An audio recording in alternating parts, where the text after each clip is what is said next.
All right. Welcome, everybody, to season 2 of North Florida Land Trust Working Lunch Wednesday series. This is session 2, this series. I'm Abby Carden, the membership coordinator at NFLT, and we are thrilled to have you join us today for Kevin Brown's presentation. A few housekeeping items. Your microphones are muted, so until we ask for questions, if you don't mind to keep your microphone muted to eliminate background noise. We are going to take questions throughout the presentation today, so feel free to type those into the chat box as you think of them, and then we will address those in sections as Kevin goes throughout his presentation today. We are recording this session, so just make note of that, and we will make this available on our YouTube channel at the conclusion so that you can share with others who weren't able to join today or go back and enjoy another time at your leisure. And then just a reminder that we do have our next session on the same date next month, so that's March 19th. And now I would like to introduce our speaker for today. Kevin Brown is a retired marine science and environmental management teacher from Fletcher High School, where he shaped students' minds for, I had 36 years, but he just said 40. So many, many years in the school system here. Through field trips to places like Little Talbot Island and along the Intercoastal Waterway, Kevin immersed his students in local, state, and global environmental issues while encouraging them to participate in community service projects like beach cleanups and sea oak planting. Kevin's also an avid diver and a member of multiple environmental organizations. He's also a FWC Level 2 environmentalist. His passion for conservation extends beyond the classroom to global ecosystems and hands-on conservation efforts. In his role now with Beach's Sea Turtle Patrol, Kevin helps to promote the conservation of endangered and threatened marine turtles in Northeast Florida by performing nest monitoring duties and providing educational sessions just like this one today. And Kevin just attended the Southeastern Regional Turtle Meeting, so he's got some fresh facts and figures and fun things to share with us today. So Kevin, I hope I did that justice. Very humbling. Thank you. I'm so grateful you're here with us today. And at this point, I'll turn it over to you. Okay. I want to thank North Florida Land Trust. Obviously, anytime we can get education out to the public, we are grateful. Always want to start off also by explaining that there are hundreds of volunteers in the Sea Turtle Patrol community around the state. Our 4 grounding fathers was Mort and Jan Hansen. They started Beach's Sea Turtle Patrol back in the 80s, and it has grown and expanded. So we always recognize them for what they did for us. And I'm here today not only representing 40 or 50 volunteers, but also trying to get the word out about conservation efforts. I always like to start with everybody kind of asks a question. Why do we do this? Why do we study and conserve things like beaches, sea turtles, manatees, and other marine species? And I like to use different props. I'm going to come over and show you. This is what our beaches look like after this was Irma. You can see how the ecosystem was totally wiped out. And one of the problems you got is when the ecosystem is not in place, the animals don't come back or they have issues with it. So we're real big in conservation efforts. So what we do on Beach's Sea Turtle Patrol, I get up every morning and my ultimate goal is to find her. This is what I get to see on a beautiful sunrise sometimes. And what we're looking for are tracks. You can see these tracks come in and go back out. That's what we do every morning. We have volunteers that walk. These tracks, we take readings, we take track width. I can identify the species by the track We take the nest and we mark it. So the first step is identify where it's at. Second step is we mark the nest. Now, in the past 5 years, which I'll talk about later down the presentation, we have taken one egg out of a nest, loggerheads, and sent it to the University of Georgia. Dr. Brian Shamblin is doing all kind of genetic studies on the loggerhead. And I'll talk about that when we get to emergence. But we do collect data. We take the nest, we take the egg, we monitor the nest. So these nests stay in place for about 60 to 70 days. After that, the emergence occurs. So what happens after that is we get these little guys right here.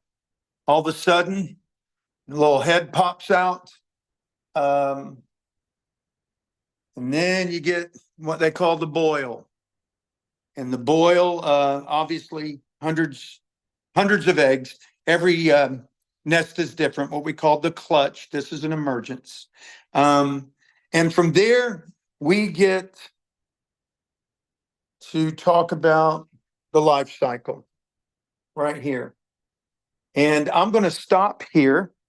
And does anybody have a question of how we identify, monitor, and collect data after hatchling?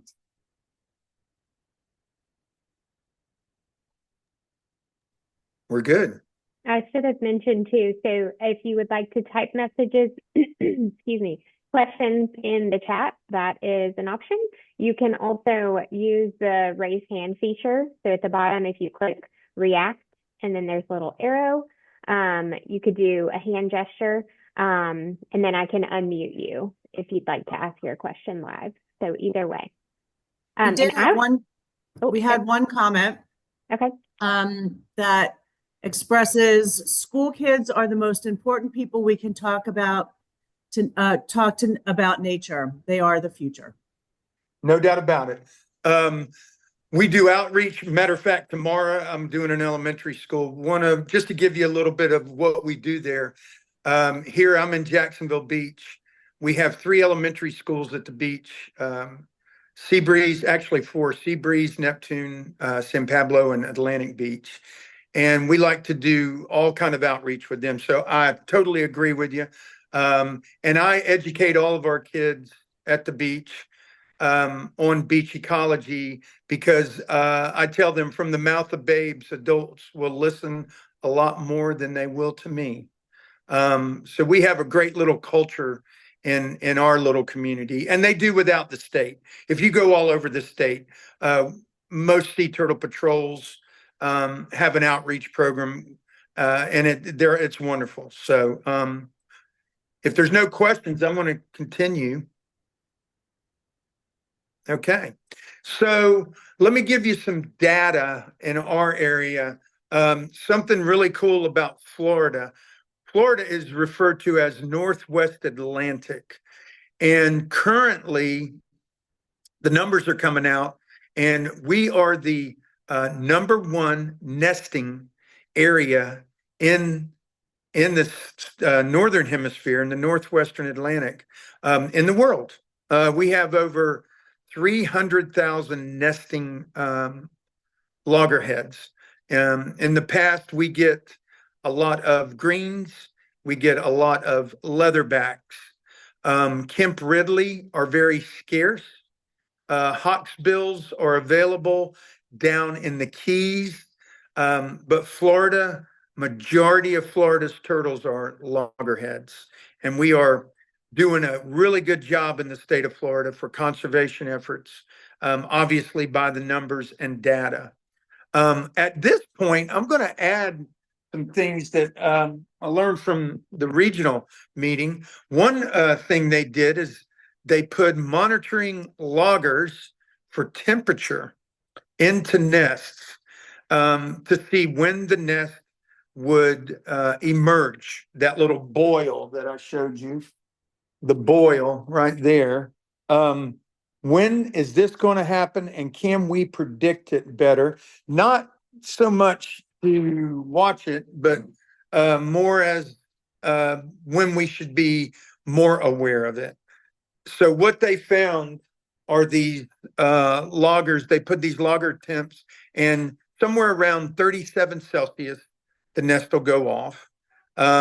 We also found out that when we have climate change situations like rising sea level, and we get the northeasters, especially here on the East Coast, that emergence inundation of salt water on the nest can affect its productivity.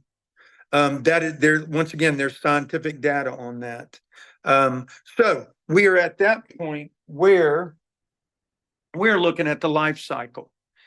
And I always think this is very interesting because a lot of people want to know, after they hatch, where do they go?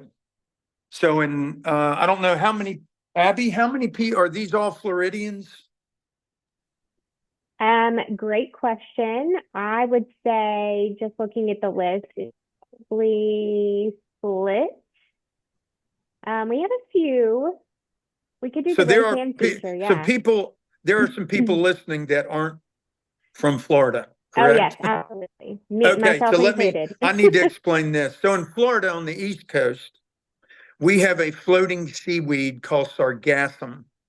And the sargassum weed sits out on the Gulf Stream, which is different at the point of the Keys, which is our southernmost end, all the way to North Florida. So what happens is when these guys hatch, when you see this stage here, all right, they now leave, and they have to get, in our case, in North Florida, they got to go about 60 to 80 miles, and they live on the sargassum mats until they are about saucer size. And once they're able to get off of the mat and become buoyant, they are now part of what we call the North Atlantic Drift, which puts them into the currents. And then, so here's the point of this. I always want people to understand that this little guy right here, okay, had to crawl. First of all, he sat in the sand for about 60 days. Then he had to endure temperature changes, inundated water. Then once they hatched, he had to crawl. Sometimes it's 200 feet, depending on the tides. Sometimes it's 30 feet. But then they had to get in the water and avoid predators, not only predatory fish, but predatory seabirds. Man, I'll talk about anthropogenic later. But then they had to get some 60 miles out to the sargassum mats where they would live for 2 or 3 years. And then they get to become part of the oceanic marine ecosystem. So we call those the lost years. And to me, I call them the most important years. This is where I believe things like water temperature, I think commercial fishing, recreational fishing, commercial shipping lanes. Imagine these guys going through a shipping lane. So they're right there with the right whale in North Florida. And those are called the lost years. Now, before anybody asks, everybody wants to know, why can't we tag them? Well, the reason is there is some people that have tried to put believe it or not, a synthetic dye into their tissue so that the synthetic dye can be detected years later. It didn't work out that well. It obviously, as they grew, it spread out through the body and they couldn't find it. Also, the shell, or the carapace, which I brought one with me today, and we'll talk about this guy. They grow, and so they were trying to use bird tags, and they would just fall off. So you really can't get one tagged until after those lost years when they come off the sargassum. Okay. Any questions? comments?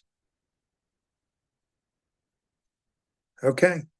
This always, I- always like, I can't believe I'm filling y'all full of all this. I'm that, I mean, I do have anything, a quick question, Kevin.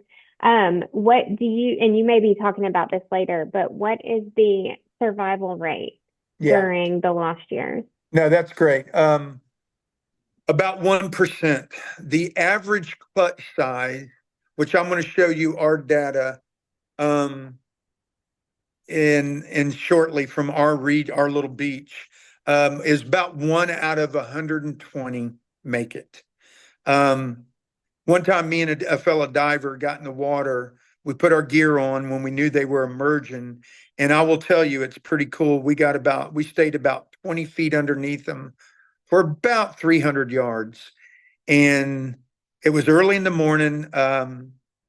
The 300 yards that we were there, first of all, you could barely see them. They have a way of camouflaging with reflecting light. But obviously they make it because our numbers are good. I attribute a lot of that though to the conservation effort on the beaches where they nest. But yeah, usually 1% make it out. And there's a cool word called fecundity. Fecundity is the amount of eggs laid by species. So obviously the number, these turtles lay anywhere from, I've seen clutches at 80 and I've seen clutches at 158. So I hope that answered that question. But now we're to the part where we know where they go. We get back to what I call the anthropogenic effects. This is where now they're coming back to nest. Now, here's some really cool facts about turtles. Kemp Ridley's, which once again in Florida, we don't get many of those. If any of y'all, let's just stay on the East Coast. Most of these turtles nest from Ball's Head, North Carolina, up around the Chesapeake a little bit, but they go all the way south to the Keys, Mexico, a little bit on the Yucatan, and Central America. So we get a lot of turtles on the Atlantic and the Pacific side, but that's really their nesting areas. The other nesting areas are in the Indian Ocean, along India, Sri Lanka, Madagascar, Somalia, Ethiopia. We're back to, anthropogenic effects. So here are the major threats to sea turtles. Number one is lighting. Lights, obviously, coastal development has become a huge issue. And I will tell you, a lot of Florida coastal communities, especially the conservation groups, have established what we call light ordinances. And some are good, some are okay, and some aren't very good. I like to think that the smaller communities, and I would say our population here is somewhere around 50 to 75,000 people in our little county area. But this obviously is smaller counties, especially along Georgia and South Carolina. They're a lot more conservative minded, and the locals. It's a local community, not a seasonal or a destination site. Jack's Beach, where I'm at, is slowly becoming a seasonal destination point. So we have some light issues. Plastics. There's a lot of plastics out there. I think y'all have probably read. There's plastic is an issue, and it's not. Everybody wants to say the bottles and everything. It's the fact that when we leave them in the environment and they break down, it's the microplastics. I know a few of the necropsies I've been a part of. They have found microplastics anywhere from 2 centimeters to 3 centimeters in the digestive tract. And basically, it's not that the plastic hurts them. It's not nutritional. And we're finding more and more of that in marine species. Leaving the beach the way you found it. We, in my area, and from what I understand, coming back from the CERN meeting, everybody likes to dig holes and leave them. So one of the problems we have in our beaches communities is people not leaving the beach the way they found it. And then you got to deal with development. So, what is the major threat to Florida loggerheads and or sea turtles? And I think it's anthropogenic. It's the human effect on the ecosystem, mainly through development. And one of our cliches that we have here in our area is clean, dark, flat. It's kind of nice. You could walk around our area into pretty much any restaurant and walk up to somebody that's a local and say, what do we need to do better on our beach? And they'll look at you and say, clean, dark, flat. So we've got that acronym out there. Any questions that I can answer? God, Abby, am I that good? You've absolutely nailed it. Yeah. I mean, I just don't know. At this point in stage, then I'm going to say this. A lot of times, I get people constantly, and especially in the adult groupings, why do we spend so much money on this? Why do we do this? Why do we do that? And one of the things I tell people is it's a cheap way, it's an inexpensive way compared to other techniques to test your ecosystem. You can take, if we got nesting turtles coming back to Florida beaches and our numbers continue to increase, then the state of Florida is doing something right. Whether it be our water, whether it be protecting the ecosystem, whether it be in the marine food chain. We're doing a better job of keeping the supply and demand for what these animals eat. Now, with that, you're always going to have examples, especially in the high-end areas. But manatee, seabirds, we've got seabirds, we got shearwaters, we got seagulls, we got what we call the least tern that constantly nest in our sand dunes, and they are all protected under the Marine Mammal Act. And it is the Marine Mammal Act is our teeth. And I hope they don't. I hope the new administration does not mess with it because it's very helpful. So this is why we do this. When you get an animal that lays 150 eggs and you take one, there's a lot of things you can get from that. And we have a tagging system and it's great. So before I go into nesting moms and a little bit of the science, I saw a question come up about climate change. The question is climate change affecting the sex ratio of hatchlings? Here we go. Somebody's reading. The answer is temperature does affect gender. Turtles have a female bias. If you want to remember something, or if anybody ever asked you, chicks are hot and dudes are cool. So when you're in the nest, the females are in the cooler part of the nest. The males are in the warm. Chicks are hot. They're in the warmer part. The dudes are cool. They're in the upper part. And there is a female bias. Okay, so female sea turtles. Let's take the loggerhead. Pimps, they're all different, the leatherbacks. But the female loggerhead does not come sexually mature until the age 25. So for 25 years, they are developing, and then they get into where they can reproduce. A female, now I always like educating people on this because especially when the beaches can get disturbed. So the female becomes pregnated, and when she is ovulating, she finds a male, and in a 21-day period, she starts ovulating and eggs are being produced. She then, when it's time for her to get rid of these eggs and lay them, she has about a 14-day window. So what we stress in our area and in the state, no lights. I mentioned lights earlier. If you see a mother coming up on shore. If you see that, please don't put a light in her. What she's trying to do is get rid of these eggs, and she wants to put them in the ground. And when you shine a light on them or you disrupt their ecosystem and they don't like it, she goes back in. And if she doesn't get rid of them in this 14-day window, she dumps them in the ocean.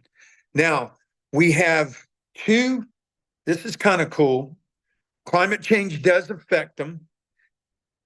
The loggers that they have been putting in the nest, the data is not enough yet to say that the temperature can hurt the embryo. It has not got that depth. But turtles are getting caught in the climate change of the winter. We just had over 100 go through hypothermia 2 weeks ago. Climate change is the water temp is changing their nesting sites. It also has an effect on the bias of female or male. And obviously, hotter it is, the more females you have. In the loggerhead population, we just got those numbers. 47% of the loggerheads in Florida are male, meaning 53 are female. And all those other species are different. The lowest ratio, I believe, is the Kemp. And once again, the Kemp Ridley, we don't see very much. So I want to be very upfront. I've always taught my environmental kids and students, we are in climate change, but we've done this before. If you go back through geological surveys and rocks and things like that, we've gone through different cycles geologically. Okay. My problem is we didn't have 93 billion people and we weren't so much burning this type of energy. I could go into climate change. I do a bunch of sessions on that. But what bothers me is when professionals say we're not experiencing it, and that's not true. The last 3 summers have been the hottest summers we've ever recorded since we've gotten the technology to do it. So do not tell me we're not in climate change. Now, can we do a better job of handling it? And I think the answer is yes. And obviously we're doing that with different things. And so far, the animals that we research, like turtles, manatees, whales, they're all changing their locations and cycles of nesting. There's evidence of all that. Now, what is causing that? Climate change, anthropogenic effects, and so when people say it's a hoax or this is crazy, I'm like, there's too many biological indicators out there that tell us different. And I would debate that with them and see how far I can get in it with them. I hope I answered that question. Does anybody else have a question while I'm on the nesting moms? Okay. What I wanted to show you now is a couple of things that we do that's out there. One is, this is our results from the years past. So you can see in our area from 2019 down to 23, we had a banner year in 19. We've been renourished a couple of times. In 23, we had 80. This year, we had 84. And we put this is out in the public. So if you were in our area, you would get this. Here's an interesting thing if you want to look at it. There we go. I think it's, we had 81 nests. 19 stayed in the sand. We went under renourishment. God, I'm sorry. Last year. And we had to move, this is interesting, 62 nests. So, did it affect the emergence? The answer's no. We usually average somewhere between 76 and 82% success rate. But I like to drop down, and if you can see these numbers, we had 6,000 hatched eggs. We had 6,500 emerged. They averaged about 55 days. That number has been dropping. They used to average around 58, 60, 61, and now that number. So are we in, is the climate affecting this? Probably.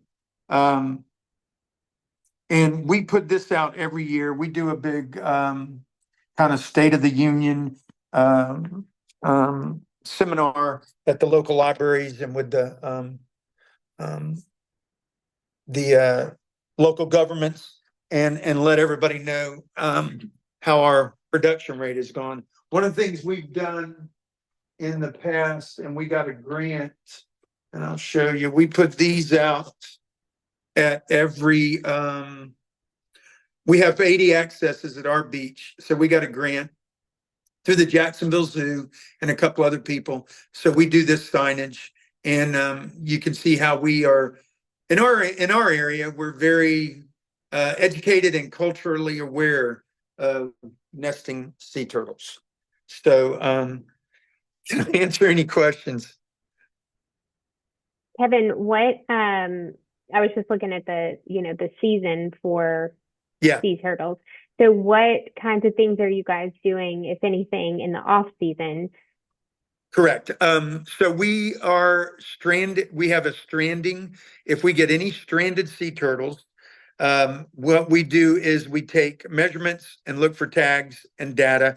In Florida, we have two rehab hospitals. One is in Marineland, which is run by the University of Florida, and what they call Whitney Labs. And we have another one at Jekyll Island, Georgia. So when we find strandings, we take them to those rehab hospitals.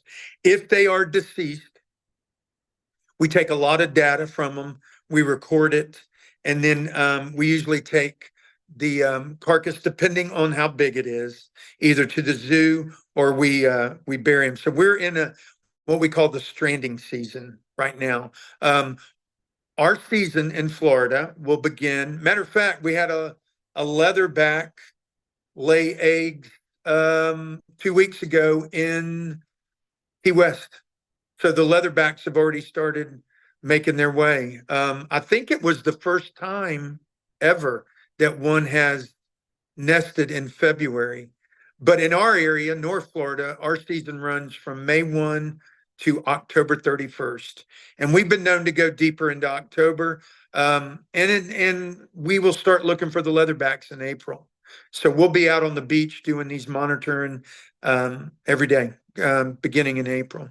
But we do, once again, strandings, outreach. This is our, when we try to educate a lot of different people on what we do in the science. So any other questions? I got something really cool that I wanted to remind everybody on. If you ever go to New York or Smithsonian, you're going to see a sea turtle called an archaeolon, Archeleon. And those are the prehistoric turtles. So once again, there are several species that we have animals that are what I call living fossils. The horseshoe crab, and if you guys aren't from Florida, I apologize. The horseshoe crab, the saltwater crocodile, the sea turtle, and these things have been around for billions of years. Well, this professor from Georgia Southern was commissioned by DuPont to go out and do some mineral studies in Utah. So they started taking mineral studies, and y'all, he found a turtle nest petrified. Okay, what does that mean? Well, it means that somewhere along that Utah plain or plateau in the Rockies, there was water. Obviously, during either the Pangea, Gondwanan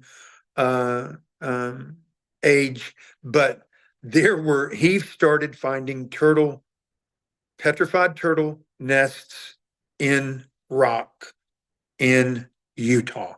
So these guys have been around for an extremely long time and survived a lot of different things. I thought that was very cool. That's Questions? amazing.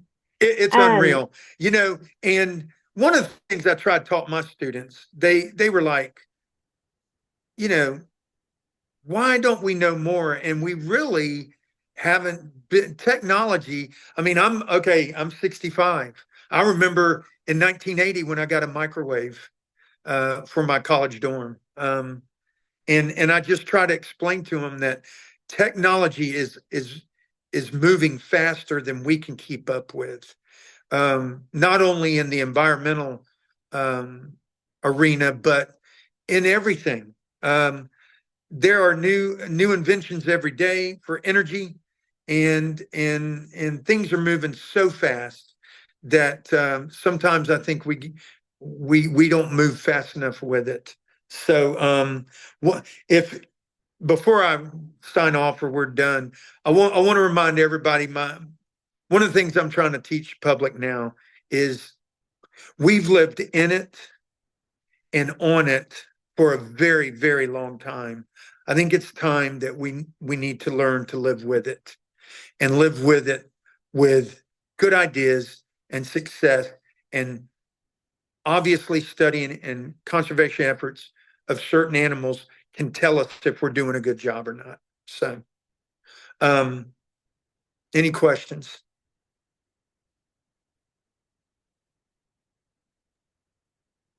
Oh Don't my. be shy. I know. Don't be shy, everybody. You may have already said this and I could have just missed it, but how many times will a female turtle lay eggs? How many times will they nest? Yeah, through those genetic studies, first of all, the terminology I wanted to tell you is when you are a first time, you are what we call a neate and then a neonate. So something interesting Shamblin found out of, a mother will lay anywhere from 5 to 7 clutches in a season, not on the same beach, but she will have 5 to 7 clutches. So she goes back out, she gets pregnated, she ovulates, and she comes back in, and they will do this several times. And one of the things they're doing is they have found out that the neonates, the mother, and then the daughters are some of them are within 27 kilometers of their original beach, but as they come back, they have found some of the F1, F2 daughters to be as close as 7 to 5 kilometers from where they were born. Mm. So do turtles go back to the beach they were born? Regional, not the beach, but regionally. Yes, and it's pretty good stuff. The genetics are helping out with conservation efforts. Yeah. So real quick, while I got a minute, this is a green. This is called a carapace. And the way we know one species of turtle, this one got hit with a boat, is these are called scutes, the little shell spacings. This is a green because she has 1, 2, 3, 4 scutes.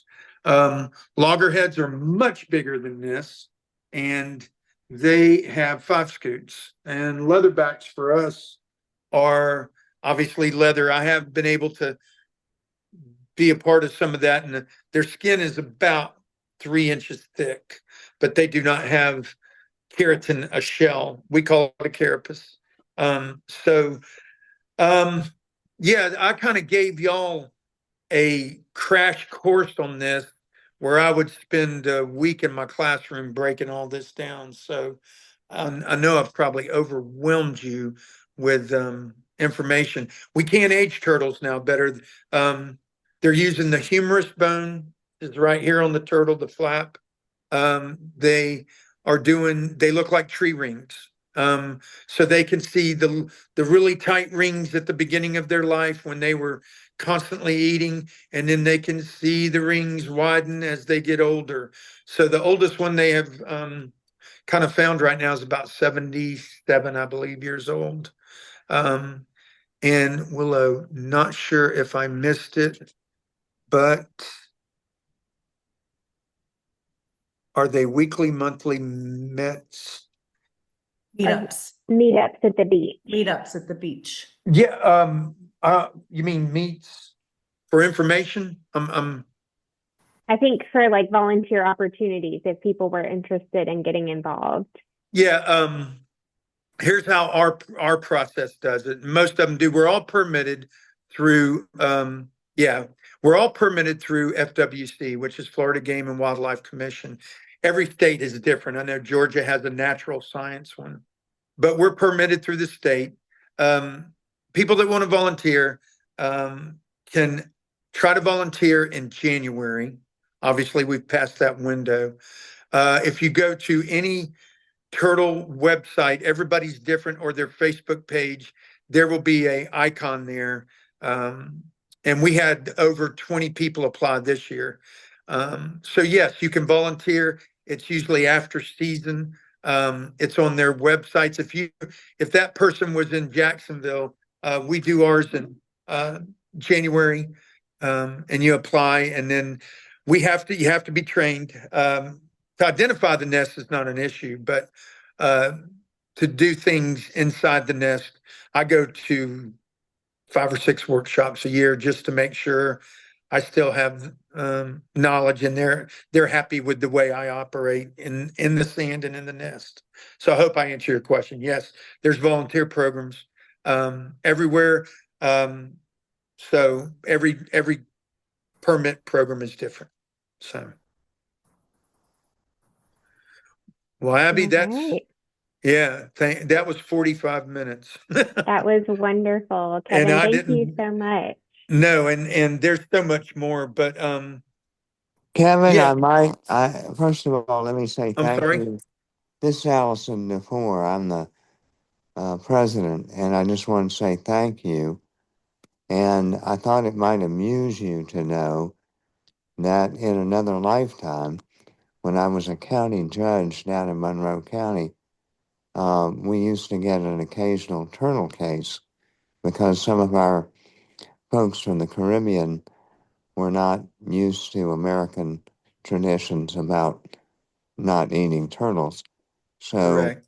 I had one fella come in front of me when I was down there doing that, and he had butchered a turtle, and I said, well, I'll give you a choice.